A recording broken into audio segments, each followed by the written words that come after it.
The Pond Guardian story of Little Frog Quack Quack in the pond. At the edge of the village lived a little frog called呱呱. He wore a green little coat. His belly was white, his hind legs were thick and powerful, and he could jump far with a single jump. His voice was particularly loud, and when he called quack, quack, quack, the whole pond could hear it.呱呱loves squatting on lotus leaves to bask in the sun the most. He also always likes to help his friends in the pond solve problems. Everyone calls him Little Pond Guard. One early morning,呱呱was just squatting on a lotus leaf to practice his voice when he suddenly saw the little ant Guo Guo anxiously circling around the edge of the leaf. Guo Guo wanted to cross the pond to find a friend, but the lotus leaf was too slippery for him to jump in, and he couldn't find the way across the river either. Guo Guo quickly jumped over, gently hooked a small lotus leaf with its hind legs and pushed it in front of Guo Guo. Guo Guo, get on the little ferry quickly. I'll take you there. He pushed the small lotus leaf and swam slowly. He also helped Guo Guo drive away the little sparrow that wanted to peck at him, safely sending Guo Guo to the opposite bank. Guo Guo shook her antennae at呱呱and said, "Thank you, Guo Guo. Your little fairy is really reliable." In the morning, Guo Guo was jumping around in the grass by the field ridge. Suddenly, she heard a rustling sound coming from the field.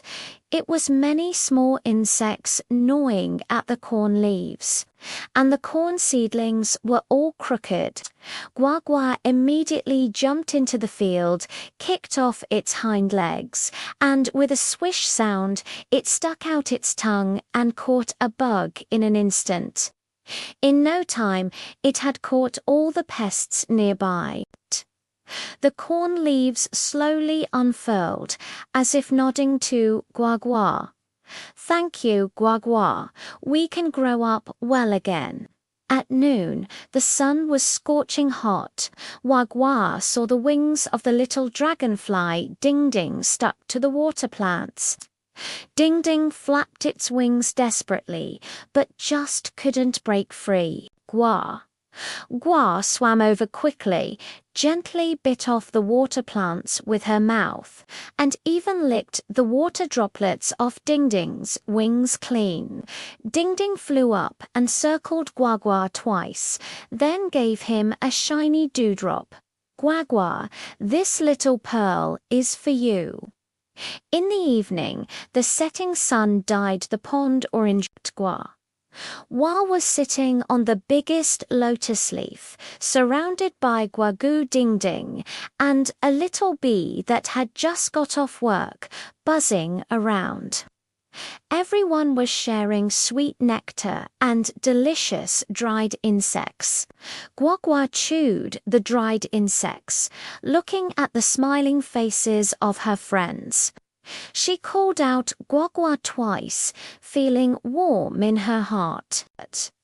He suddenly felt that his hind legs could not only jump far, but also help everyone cross the river. The tongue can not only catch insects, but also save friends. It's much more enjoyable than squatting alone on a lotus leaf to bask in the sun.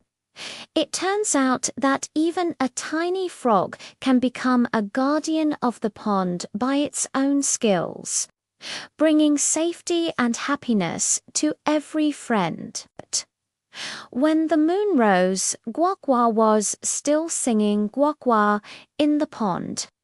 Her singing was accompanied by the rustling of lotus leaves, as if she were telling a bedtime story to her friends in the pond. Such a pond life was more beautiful than sweet nectar and happier than the sparkling dew.